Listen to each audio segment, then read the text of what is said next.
Hi, my name is Asma, and in this tutorial, I'll show you how you can set up a simple workspace for animation. Let's get right into it. For animation, you'll need a device with a camera. In this case, we'll be using a tablet. You'll also need an animation program. We'll be using Stop Motion Studio. You'll need a stand or a tablet holder. It can look like this. This is called a gooseneck. Or it can be an animation box, like this. This is an animation box, and I'll now show you how to assemble it.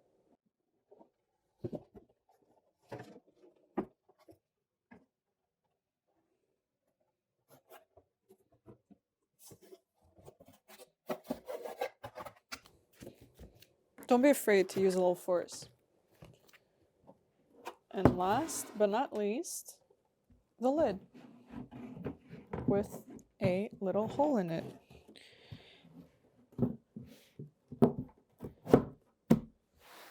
There we go. For your animation, you'll need a light source. Try to make sure the light is consistent throughout the recording, as well as to avoid shadows. Since we'll be using the animation box, we'll continue by mounting the iPad to the box. To mount the iPad to the lid of the box, you'll need some mounting putty. And once you have that, just gently apply it to the corners of the iPad.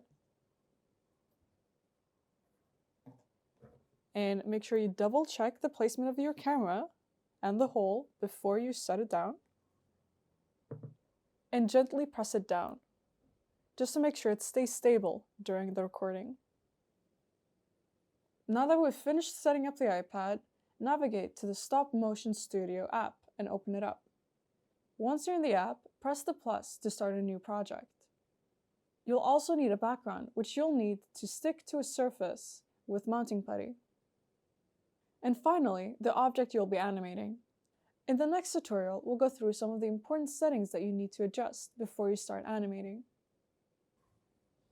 A movie works by playing a sequence of still images at a certain speed. So before you start, check your frame rate and adjust other important settings. If we use less than 12 frames per second, we get jumps between each picture. For a more fluid animation, set the frame rate to 12, which means that you will need to take 12 pictures for 1 second of film. You can turn on the onion skin effect so that you can see your last picture and what you're doing right now. This allows you to see how big movements you can make and if you are following the planned motion path. Most actions follow arcs rather than straight lines. A lot of slow movements lead to a slow action, while big movements result in fast actions. Patience is key.